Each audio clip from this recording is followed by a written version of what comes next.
Hello and welcome to my weekly video blog, and today I'm going to talk about 6 reasons why the perimenopause and menopause can make weight loss much more difficult. If you like my tips and advice, then please subscribe and remember to hit the bell icon so you can be notified of all my new videos. So weight gain and struggling to lose weight is a very common scenario in the perimenopause and the menopause. And unfortunately, techniques and diets that may have worked in our 20s and 30s tend not to work the same in our 40s and 50s. And that kind of diet can sometimes be counterproductive. So today I'm going to talk about why these things happen and what you can do to help yourself. So we know that falling hormones and changing hormones in the perimenopause and menopause can have quite a profound effect on the way our body uses food, how we store fat, and how we lose fat. So taking that aside, because we know that tends to happen anyway, there are other issues that can have quite a big impact on how easily you can lose weight. So number one is you're still eating the same diet as you have been for years and years.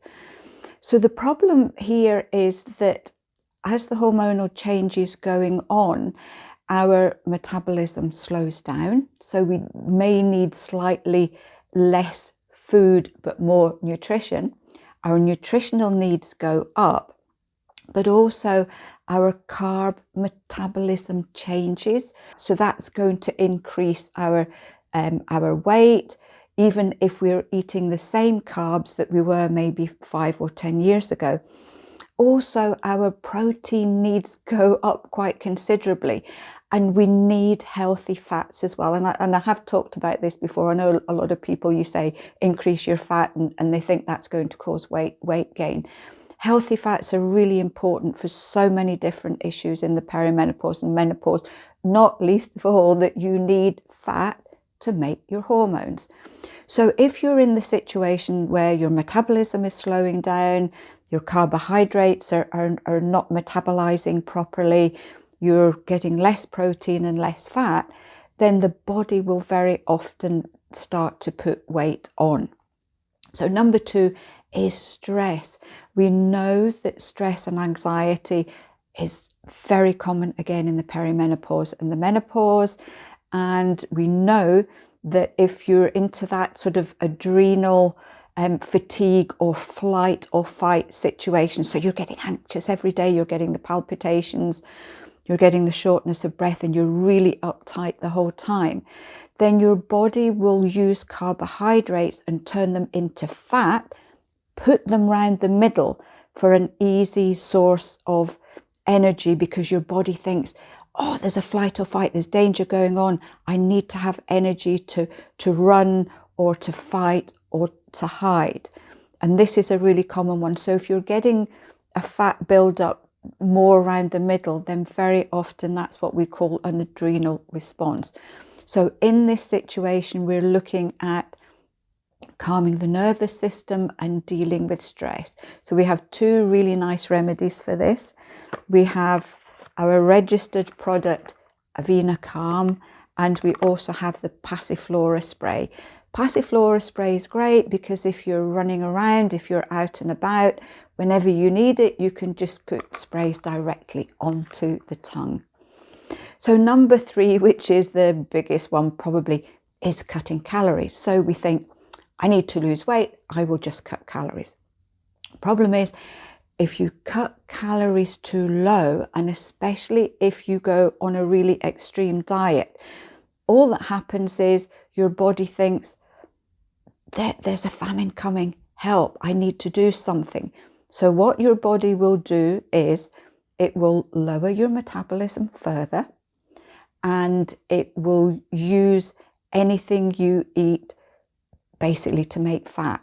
So the lower you go in calories, the more your body will resist that, the lower your metabolism, and the more you're likely to put on weight. I actually had one woman years ago, she was down to 800 calories a day and she wondered why she was still putting on weight.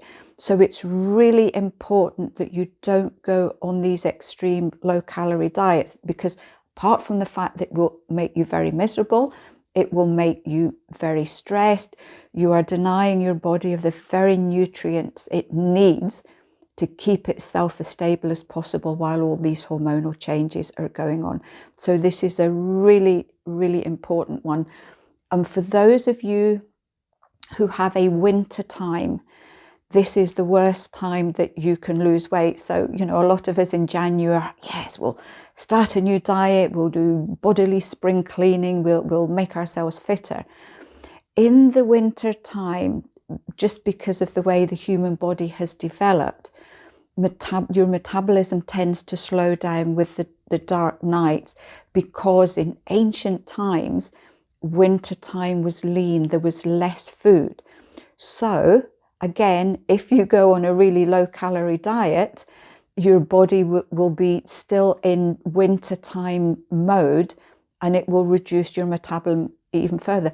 And this is why, you know, in the northern hemispheres, most diets fail very, very quickly in January, because our bodies just can't cope with it generally.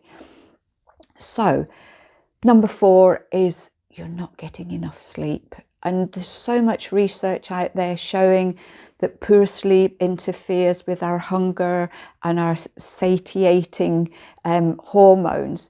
So getting enough sleep is a vital one if you're wanting to maintain or keep a hand on any kind of weight gain. And I've talked about sleep on a number of occasions.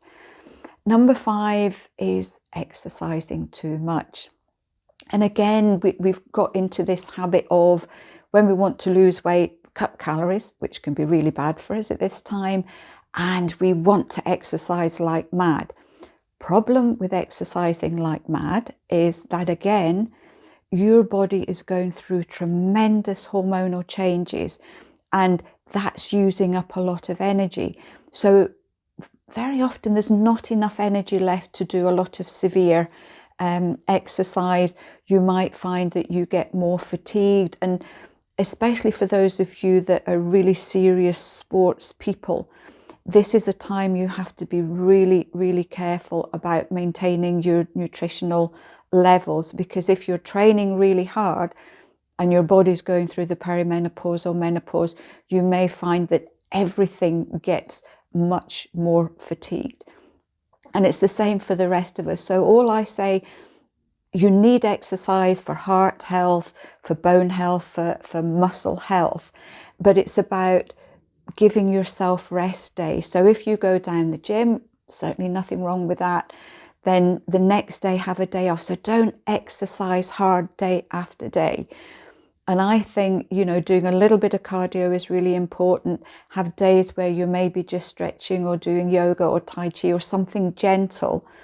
Walking is probably one of the best exercises ever. So doing little and often is probably far better than cramming a whole week's worth of exercise into one day, because you're going to get really, really tired.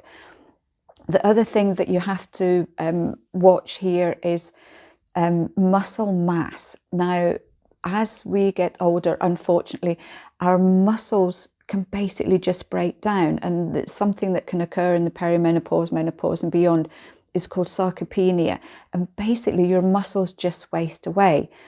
Our muscles are our best fat burning things in the body. So if we keep our muscle mass strong and healthy, we are going to burn more calories on a daily basis. And once you lose muscle mass, it's really difficult to build it back up. So that's one of the reasons why extra protein at this particular time is really important to help to support our muscles. Number 6 is thyroid. And again, we know just through experience how many women end up being borderline underactive thyroid, just because of the hormonal changes are going on. There seems to be quite a direct link. So if you find that you're getting fatigued all the time, you're getting joint aches and pains, you're not sleeping well, you literally have no energy or no oomph to do anything, If you find that your hair and nails are getting really brittle, if you're losing a lot of hair or you're losing your eyelashes or eyebrows, that's very often an indication of underactive thyroid. So it's important, if you're in that kind of scenario, to get things checked out by your doctor. What I would suggest for those of you, in fact for anybody, unless you're already on thyroid medication, even in your mid-30s, it's a good idea to start taking a kelp supplement. In the UK, iodine, which is vital for normal thyroid function, is practically, there's practically none in the soil. So even if you're eating a good diet, your intake of iodine can be very low, and that can have a major impact on thyroid function as you get older. So taking a kelp supplement on a daily basis can really help with your metabolism, to keep it steady, and also to keep your thyroid healthy. So I hope you found this one helpful. It's such a common symptom. It's so distressing when you put weight on and you can't get it off, because it affects our mood. It also affects our confidence as well. If you found it helpful, please give us your tips. You know I love to listen to all your stories and your really helpful tips, and for sharing for everybody else. Have a lovely week, and I'll see you next week.